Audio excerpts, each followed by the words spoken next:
Dear FoundHer, as you know, there's no blueprint for entrepreneurship.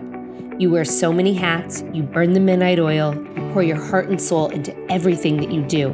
But without a doubt, the journey is worth every single second that you put into it. I'm Lindsay Pinchuk, host of the Dear FoundHer podcast. I say this because I've lived it for over a decade. I started my first company with $500 in my pocket and a baby in my belly. I grew it and I sold it all. This podcast is my weekly letter to you. We'll talk all things starting, growing, nurturing, and in some cases, even selling a business. Together with some of my closest contacts, I'm here to help you find your own success, whatever that means to you. The ride as a founder is the ride of your life.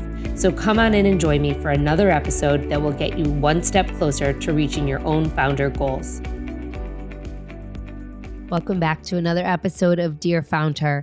Today's guest built her company from scratch and sold a majority stake in it for $320 million. Yet she continues. Joanna Griffiths, founder and now president of Knix, is continuing to grow the brand that she founded.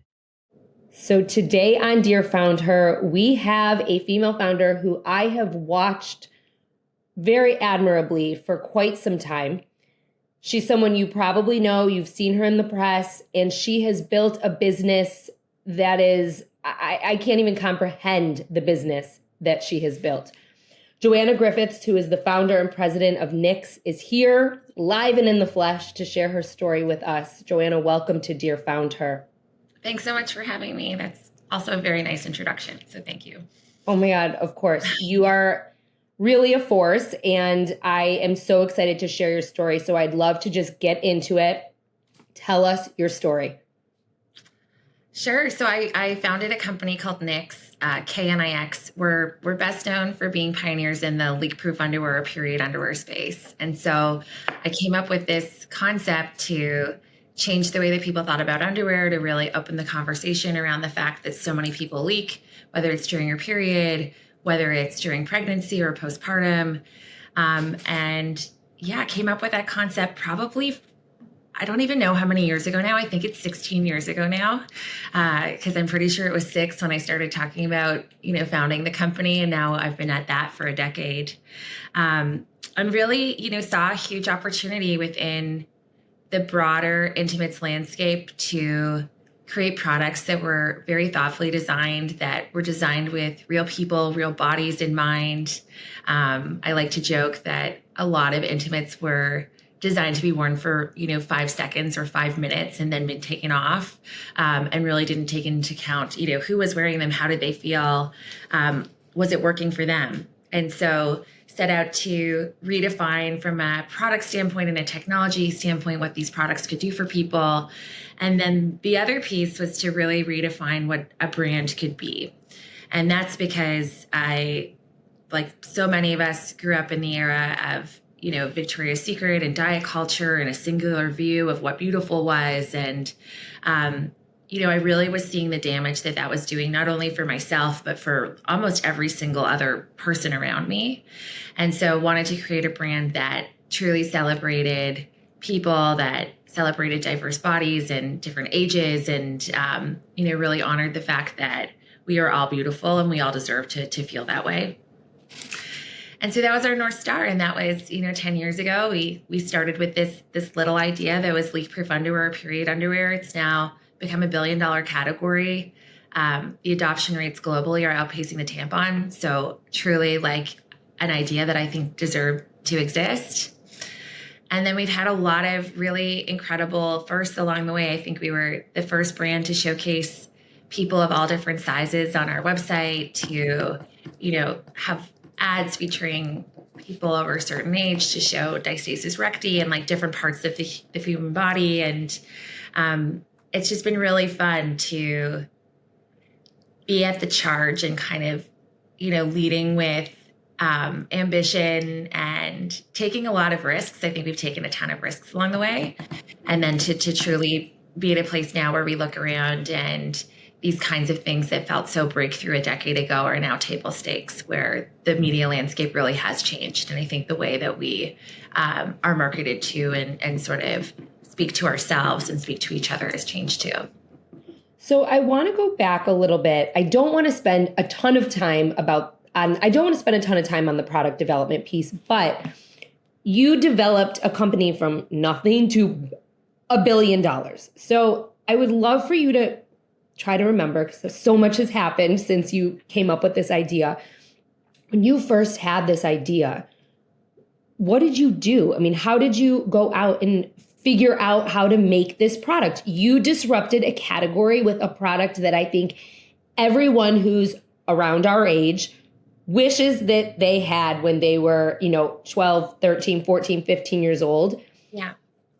And you did it. So, I mean, what was that? Because where you've gone since then is tremendous. Yeah, I love product. It's one of my favorite parts about our company and what we do. And I like to kind of say that I'm a product hacker, not in the way that I think people think of like technology hackers, but really I think I have a unique skill of kind of bringing different pieces together and creating something net new as a result. So what I did was I bought every single product I could on the market. I sort of looked at two different camps. So one was, we're disrupting underwear. What does really great underwear look and feel like? What's the best underwear in the entire world that people would really want to buy? Knowing that if we took that really great product and then innovated with this like technology that was leak proof and absorbent, that we would create something net new. So that was the easy part and the fun part, because who doesn't want to go buy a whole bunch of things, finding the best and kind of being in pursuit of that.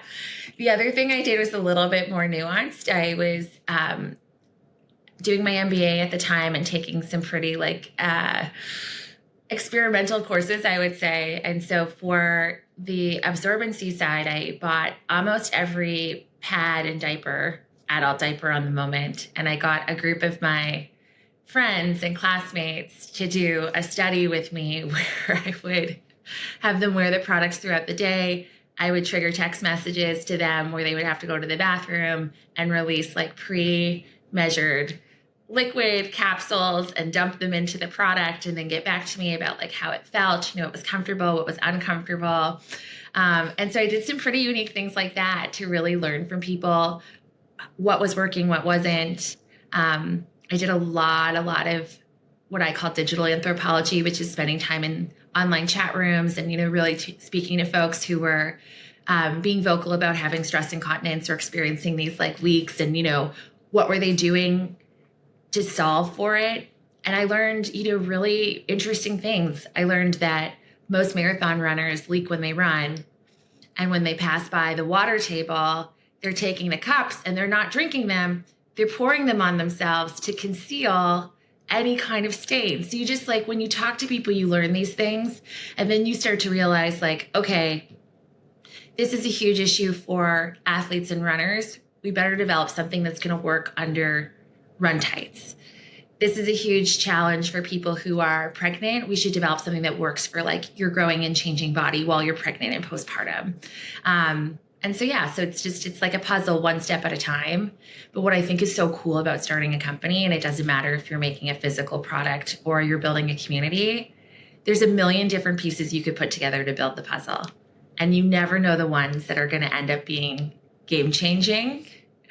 And those pieces change over time. They do change. Sometimes you've got almost everything right, but there's one piece that's just needs to be swapped out. And, we were certainly a great example of that in the beginning. We had the right product, we had the right idea, but we were selling into wholesalers. And so our growth was really slow and no one really took us that seriously. And it was super hard to explain because we had to communicate through signage at stores. And so we decided to change that. We're well, let's go direct to consumer. We're going to get into that in 1 second. But before we do, I actually have a question for you. How long did it take from conceptualizing to all this research to actually having a product? Yeah. So it was, I'd say I came up with the idea. I didn't do very much with it. It was what I would talk about at parties. So I'd be I have an idea for a company. I worked on the more intense research stage for probably 9 months. And then it was about another 12 months to develop the product, get through prototyping, and have something in hand that I felt comfortable moving forward with. And when you did launch, how did you launch? Did you launch with a particular retailer? Did you launch retail and D2C? And I do want to segue into, because you guys made a huge pivot. So I want to get into that. Yeah, we launched with, it was 2013. So we did what every brand did in 2013. We launched with the crowdfunding campaign. I remember talking to potential investors and they're like, what's your launch strategy? You know, what's the big plan? And I was like, oh, I don't have a big plan. You really kind of realize that a launch is a big moment. So we did a crowdfunding campaign that went reasonably well for us, but I recognized it was really hard. And so my background was in PR, and I came up with a PR stunt to pitch a big department store to pick us up as a brand through our crowdfunding campaign that had never happened before. It had always been individuals. What was the stunt? To get them to buy through our crowdfunding campaign. So this idea that like a brand could be discovered through crowdfunding and then land like a nationwide department store deal, which got a lot of attention. It got a lot of press because at the time it was like, oh, Lindsay's going to buy a pair of underwear. My mom's going to buy a pair of underwear. Like your brother's going to buy that weird sock heater. It's just like one-offs for everything. And so this was sort of a pivot where it kind of elevated the whole crowdfunding concept that big retailers could take notice.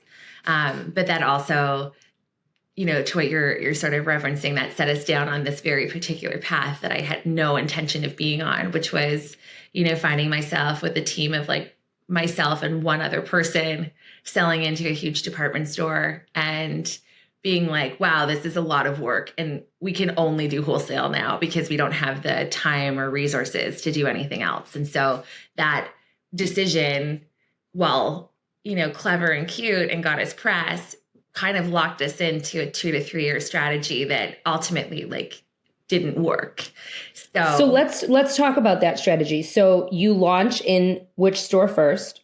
Hudson's Bay, it's called. So it's the biggest department store in Canada, which is where we're based. Mm-hmm. They own Saks Fifth Avenue. Right. And so, and they have like, is Holt's part of them too? They own Holt Renfrew. No, they don't own Holt Renfrew. That's a different family, but that would be the rival. Okay. There's a funny story there. The day that I met with Hudson's Bay, I met with Holt Renfrew in the morning, the other department store. And they had passed on us. They didn't get the idea. But when I went to the Bay, Hudson's Bay, they asked me where I came from. And I was honest. I said, oh, I just had a meeting with Holt Renfrew, which I did. And they didn't ask me how it went. They just panicked that I was meeting with this other retailer. And they wanted you. They were like, well, we want you. So don't work with them. We're going to make you an offer you can't refuse. And they had no idea that other company had totally said no to me like half an hour.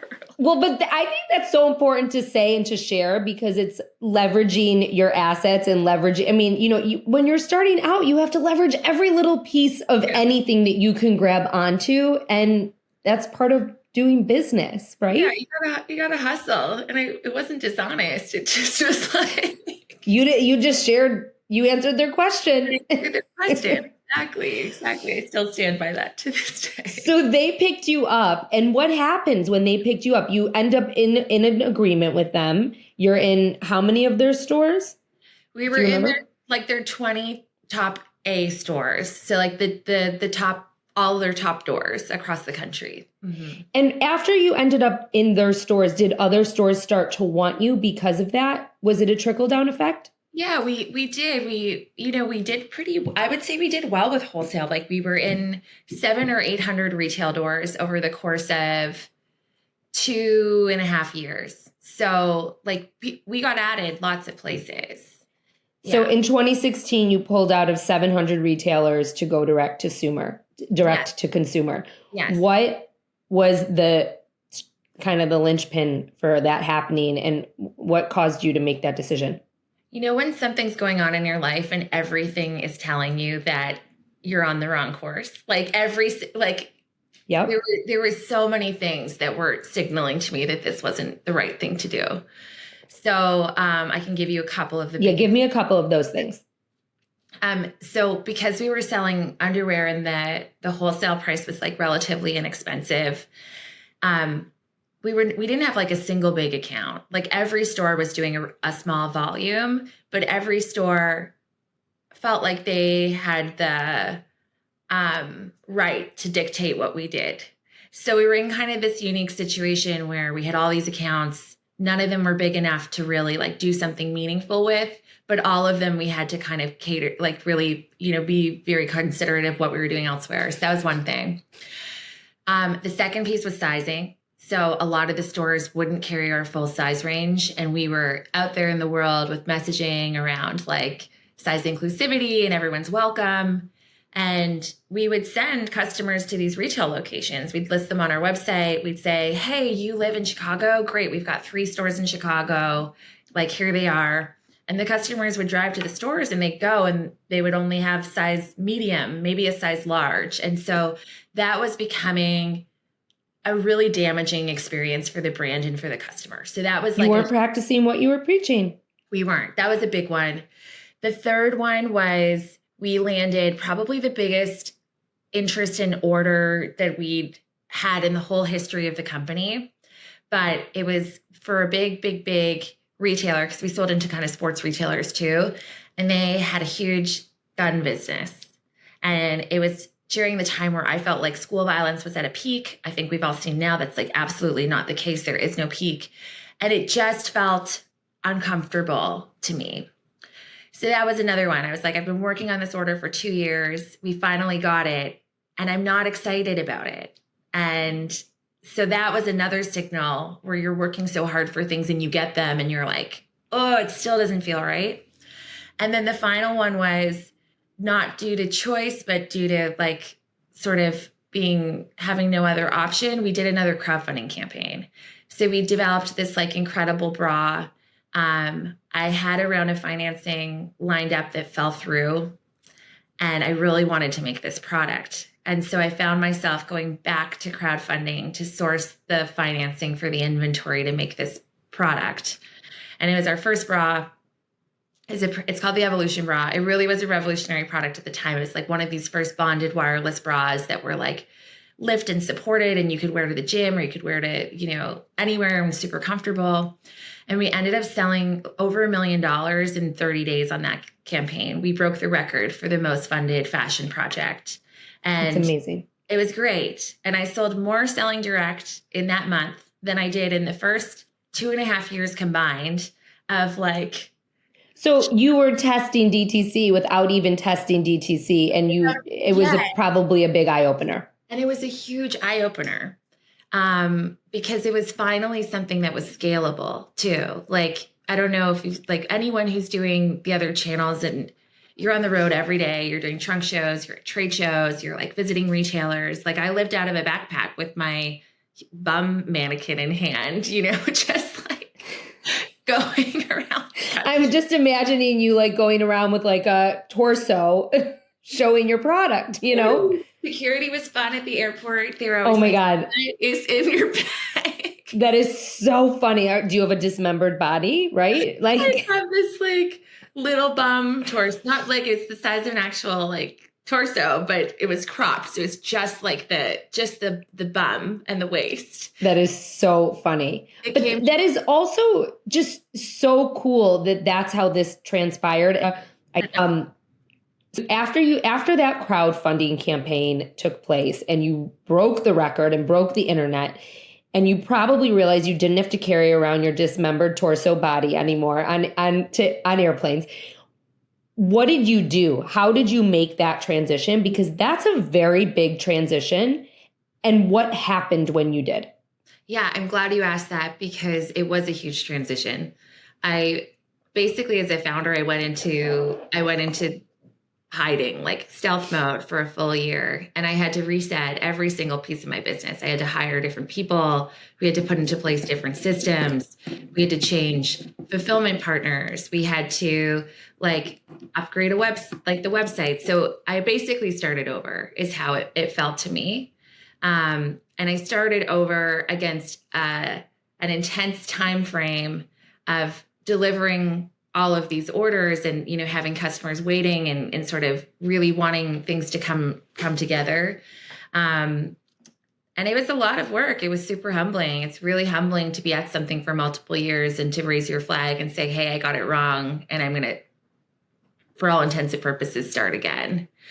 But it also, I'm grateful for that experience, because when we did start again, I almost felt like a second time founder. Like I kind of had that first chapter, and then I was having a new chapter, and I had learned a lot from the first one that I was able to carry forward to the second. But yeah, it was new systems, new technology, new partners, new team members.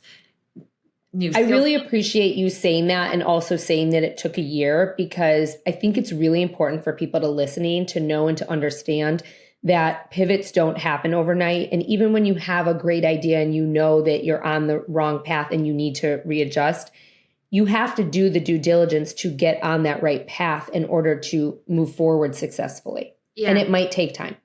It does take time. And that's why I say I went into hiding, because I did. It was one of the hardest years I've had of my life. I worked super, super hard. And I went into a borderline state of depression at the time, because I felt so much pressure to get it right, because it was finally working and I didn't want to mess it up. And then were you in stores still at that point during the transition? Like, how did that? Yeah, that's a great question. So we started basically a year transition at the same time to pull out of all retail stores. So it started with saying, like, we can no longer ship to you. We were at like an at-once business. So if someone placed an order, we would always have stock. We'd ship it to them. So we moved to like a pre-booking system. And then we said, okay, this is our last, season doing pre-booking. After that, we're no longer going to be shipping to partners. Did people think you were going out of business? No, but a lot of our wholesale partners were very upset with us. And I'm sure there's still a group of small business owners out there that don't like me and don't like the decision that I made, because they believed in us first. And the truth was, we just couldn't do everything. We had to focus. But at the end of the day, it's very admirable that despite that, because I know like most people in general, but especially founders, none of us like to be disliked, right? We're people pleasers, a lot of us. And I think that that's a really admirable thing, that you moved forward with what was best for you and your business, despite what might have been going on around you, and maybe still is. Yeah. Don't you think that's one of the hardest things you have to learn as a founder, is to make the unpopular call for the greater good of the company and the team, even though you hurt people or not everyone's happy. Yeah. Yes. I made the decision to sell my company, and my team had the choice to either come or not. And they were all included, but there were people that weren't happy with that. And, my vendors weren't happy with that. They relied on my business for a lot of promotion. I get it. And so, but I think it's really admirable that you did that and that you stuck by it, because obviously this decision is what changed the whole trajectory of your business and your life. Yeah. And if I hadn't changed, maybe my team would be like 20 people in size, not, we'll be 400 in 6 weeks. Like it's amazing. Just, it would have been so different, So I am grateful that I stuck to my guns on that. I am grateful that you asked the question about what the process was like, because it was hard. And I think sometimes is glamorize a word? Yes. We make everything look easy, and we pretend that it's like, oh, a pivot, just push a button and, here we are. Like every pivot is hard. There's a lot of work, and you're often living in two worlds at the same time, the current world and the place you're going, And based on what you just said, I think a lot of us too are just guilty of not wanting anyone to see the hard times, right? Like we don't want anyone to know that hard things are going on. And, you just said like we glamorize it, but like it just as founders too, we want people to think everything is okay on the inside. And it's very hard to tell people otherwise. So that's why I do ask those questions, because it's so important to know that everyone has bad days, everyone has bad years, everyone has pivots that they have to work through, like even Joanna Griffiths, who sold her company for $320 million, has a bad day. And I think that it's important to say that. So thank you. No problem. And I think the key thing you said there is everyone has bad years. Like, it's not just a day. You can be in a rut for a whole year, like it's business is not, as much as investors and other people want to make you think, it's not a hockey stick that's up and to the right. There's like natural plateaus that happen while you like gear up for what's next. And so you can have, it's not always just a day. So up until the time that you made this pivot, you described 2 crowdfunding efforts. Did you do any other fundraising before the pivot? Yes, I did a seed like friends and family round right before we launched. So before we sold our first item, I did a friends and family round. And then we ended up doing a small round right before that second crowdfunding campaign, but it never felt like a guarantee for me because that previous one had fallen through. So we were really capital efficient. It was like less than $1 million to generate our first 50 million in revenue. So we raised money, but by comparatively speaking, it was a small amount. Yeah. So one of the reasons why you came onto my radar when you did, it was probably around 2016. I'm looking at my dates right now. Is because of the way that you went into investment meetings and you were pregnant. That's why you came onto my radar when I was at Bump Club, and you were pregnant going into these investor meetings, and people weren't so thrilled with the fact that you were pregnant, and people questioned you. And I'm assuming most of the people that questioned you were men. So I'd love for you to share a little bit about that experience and how you overcame their qualms and came out the other side. Yeah, so I did 2 rounds of financing while pregnant. The first one was not by choice. I, again, had gone through a really long process, had run a really good process, I think, and had picked a partner. And at the 11th hour, I think, in fairness to both of us, we both felt like it just wasn't going to be the right fit. So we ended up parting ways. And then I found out the next day that I was pregnant and expecting my first kid. So I just walked away from a $15 million round. I'd had this like great process with like multiple bidders and, was feeling like everything was good. And then all of a sudden I'm fine, it's all falling, it's all gone away. And then the next day I'm closing on a house that I bought that I couldn't afford and found out that I was pregnant. So I went back out to fundraise, and that first time it was hard, and I didn't have the same level of self-confidence, and the business was in a different state than it was the second time I did it. But I received quite a few comments that first go around. And I'm hard on myself. I think a lot of founders are hard on themselves. I look back and there were certain moments, and I have distinct memories of moments where I should have said something back, like something so rude was said to me that I should have walked out, and I didn't. And I wish I had, because when you just sit there and you eat it and you accept it, I know for sure that person has gone on to say bad things to multiple people, because they felt like it was totally appropriate. So that was the first round of financing. That was our Series A. Our Series B was the one where that was super, super ambitious. So I found out I was pregnant with twins this time. I was going to have 3 kids under 2. We'd just come through the COVID. It was a really hard time being a founder. And our business was doing great. And I really wanted to safeguard the company. I wanted a good partner. And so my board was super supportive. We decided that even though I was expecting twins, I could run this timeline. I had great investment banking partners this time because I was sort of notorious for getting cold feet at the 11th hour and walking away from deals. That was a very big pattern of mine.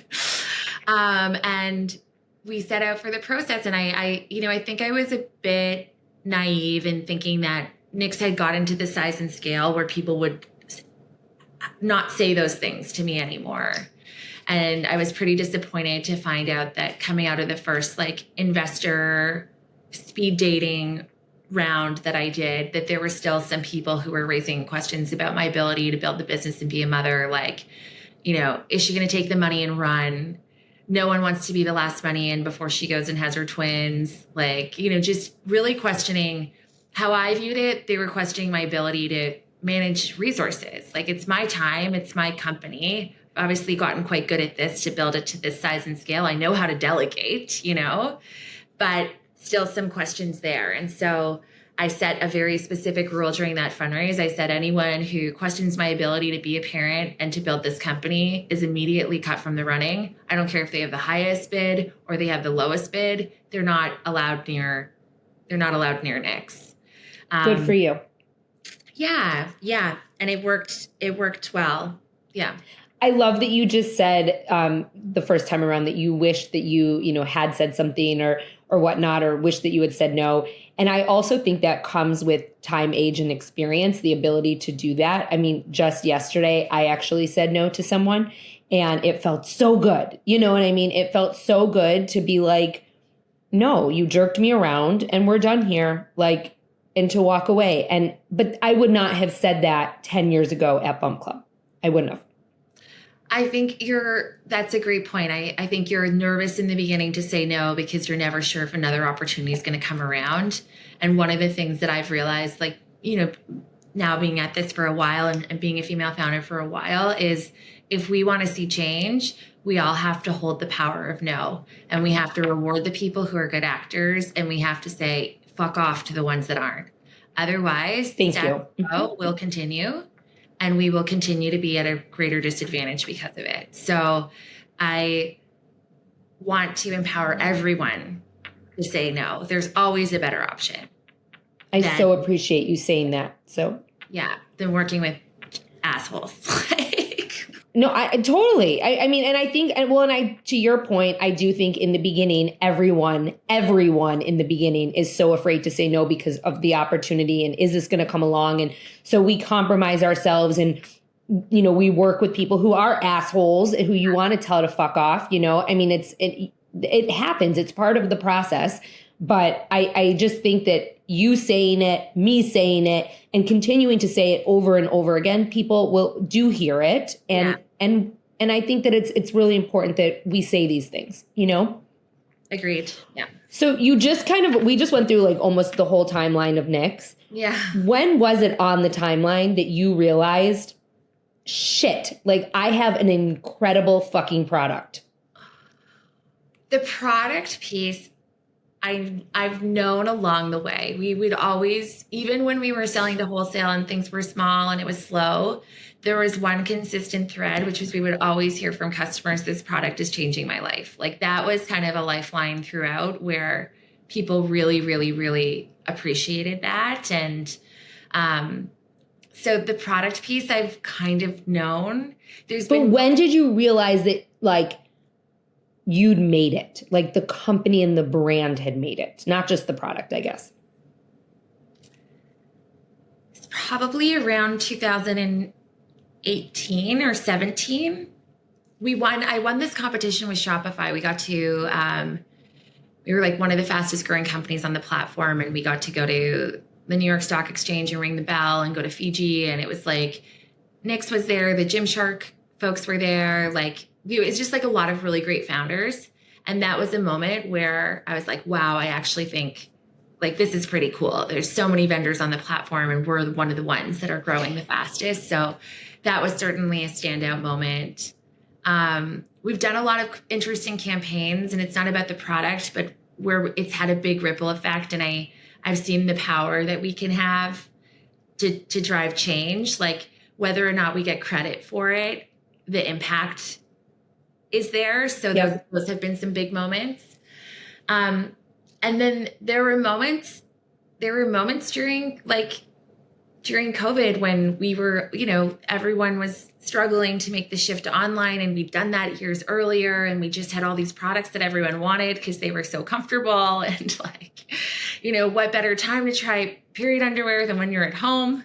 Like, if you're skeptical, you have a leak, who cares? Go to the bathroom, change your pants, so stuff started working. But I don't know if we can relate to this or not. There's always a fragility in your business where you never feel like you've made it. You always feel like you have to keep going because it feels so precious that you got the success, and I'm hyper aware that it could be taken away at the same time.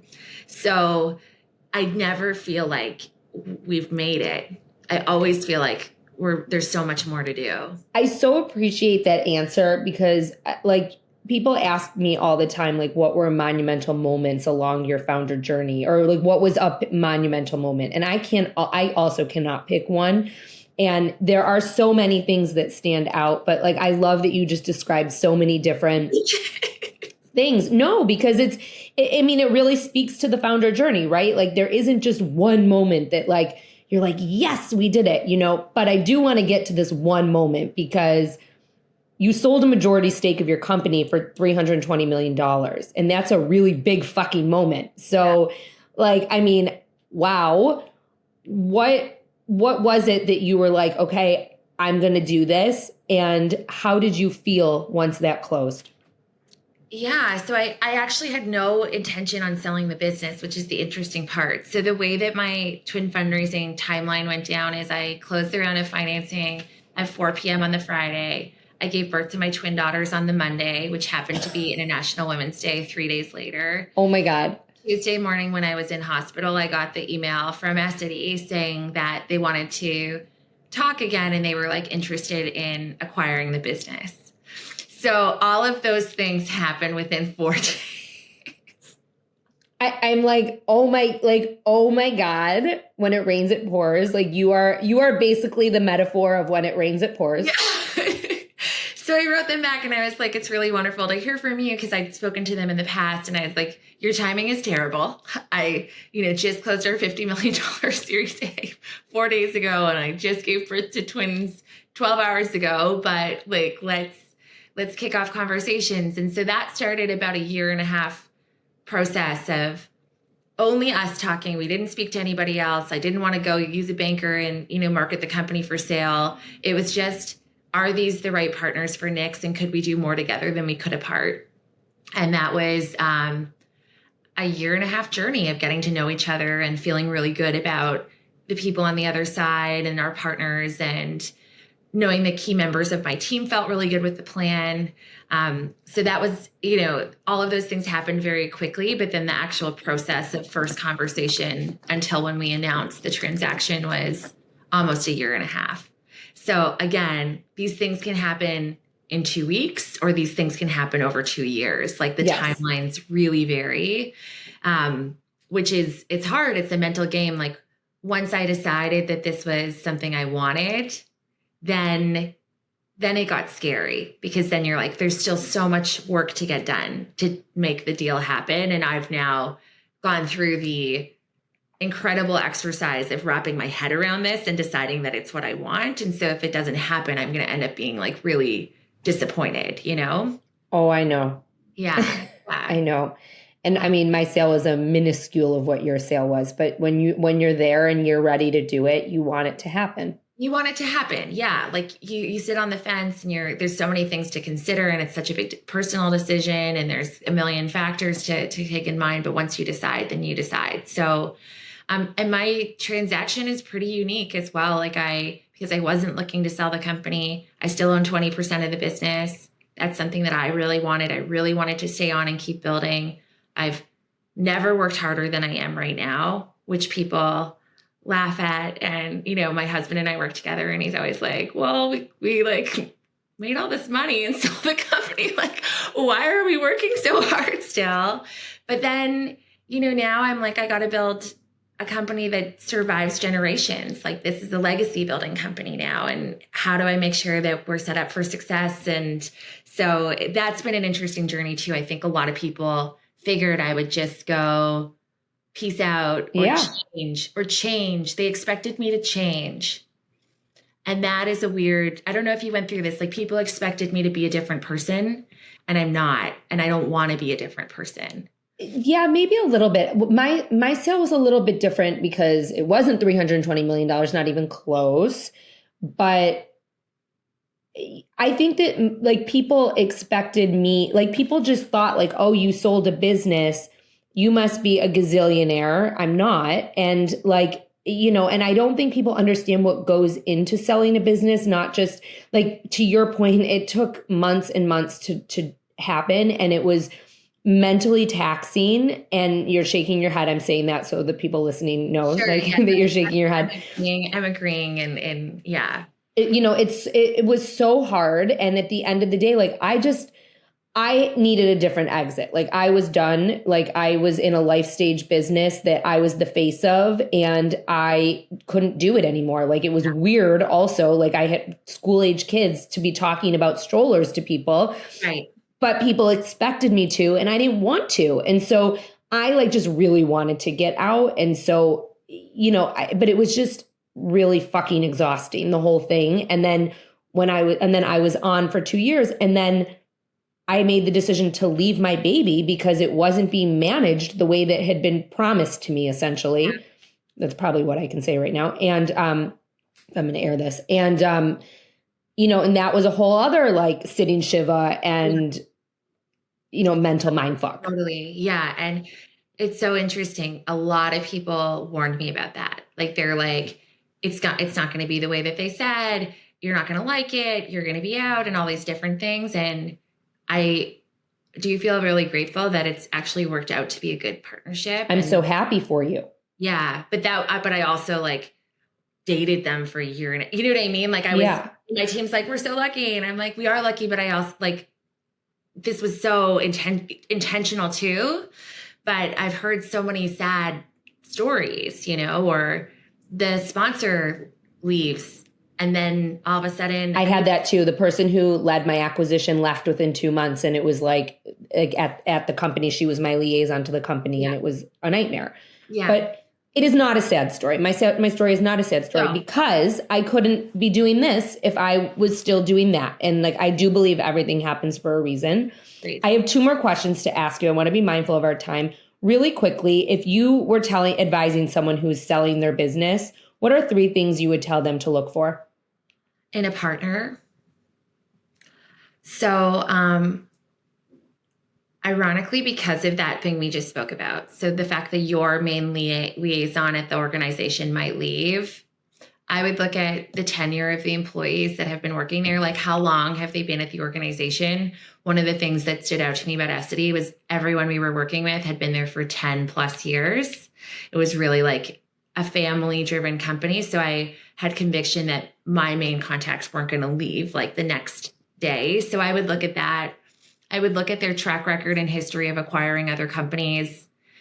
If they're talking about, what's the plan for integration? Are you going to be fully integrated? Are they going to keep you separate?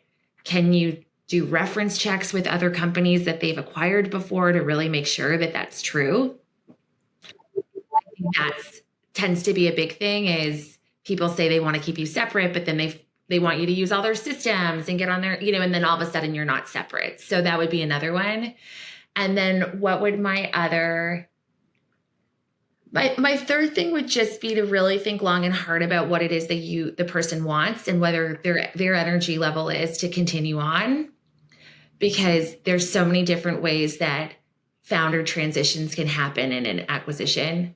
I have friends where they sold the company and they literally handed over their computer that day, and they never did a call afterwards, And then I have friends, I'm probably the other extreme, where it's like, I sold my company, but I'm still a really big shareholder and I'm still super in it and I have a lot of rights, and so that's another extreme. But it all comes down to your energy and your kind of how you personally feel going into that next chapter. Because as I'm sure you can relate to, Lindsay, like, when you're used to being the one running the show, whether they're the worst partners or the best partners, it's still going to be different. Mm-hmm. Somebody else owns it, and it's not you. So I think really being honest about your energy levels and your willingness to be flexible and be good partners back, I think matters a lot. All of that is such great advice. So thank you for sharing that. And then my last question for you is what I ask everyone at the end, and that is, what are 3 actionable steps that you would advise an up-and-coming female founder on if they were starting a business? Ooh, 3 actionable steps. And I know you could probably give me like 20. So No. Okay. So number 1 is to start investing in your own resiliency and mental health today. So whether that looks like, getting into meditation or like finding runs or like, doing whatever that looks like, this is a mental game. And so finding the tools to kind of invest in yourself. With that, I would also say it's never too early to get a coach. I held off on coaching until 2019. It was way too long. I needed help so much earlier. There's nothing wrong with needing help. So I would also flag that one. And then I'm a big, big advocate for mentors, but I actually think they take a different shape than people think. So the people I've learned the most from are my peers who are like at the same stage, maybe 1 or 2 years ahead of me. This is when you're first starting out because everything's fresh. You can remember the challenges in real time. And so finding your tribe of like other female founders that are going through it with you is so important as well. All such amazing advice. Joanna Griffiths, founder and president of Knix. Thank you so much for being here, for your time. I know how busy you are and I know how precious time is. I so appreciate your candidness and everything that you shared today. And I cannot wait to share your story and you with our community. Thank you so much for having this great chat. Today's episode was one of my favorite conversations for so many reasons. It's not every day that we have a founder on the show who has sold their business for $320 million. But it also is not every day that we have someone on our show that sold their business for $320 million and acts like a total normal human being that you or I would be friends with any day of the week. I love this episode because Joanna shared without holding back. She was so true and authentic in what she was sharing, and she just spoke from her soul. And I think that totally came across. I don't know if you felt that, but I felt that in talking to her when I hung up our conversation. I just said to myself, oh my God, like this woman is the real deal. There were so many takeaways from today's conversation. I'm going to share my top 5 in just a second, but make sure that you get on my newsletter list because we are relaunching it in a couple of weeks and you're not going to want to miss it. The link is in the show notes. So for now, take out your pen and paper. You're going to want to write these down. I'm going to give you my top 5 takeaways from today's conversation. Number 1, when you're creating a product, do your market research. Anything that you can do to find a solution for the problem you're trying to solve, do it. Get creative and think outside the box. Number 2, you have to know when to make a decision that's going to impact your business, good or bad. You have to trust your gut, you have to trust your instinct, and you have to go for it. Number 3, believe in yourself and set your own parameters. Joanna cut out any investor who questioned her ability to run the company and be a parent. It's your company and your rules, so set them. Number 4, invest in your own resiliency and in your mental health. Number 5, find your tribe of female founders that are going through it too. Thank you again to Joanna Griffiths for being here today and for sharing your story, your knowledge, and your wisdom. I don't know about you, my listeners, but I learned so much from today's conversation. I am guessing that you did too. I would love to hear about it. Please make sure to tune in next week for another brand new episode of Dear FoundHer. Thank you for listening and thank you for being here.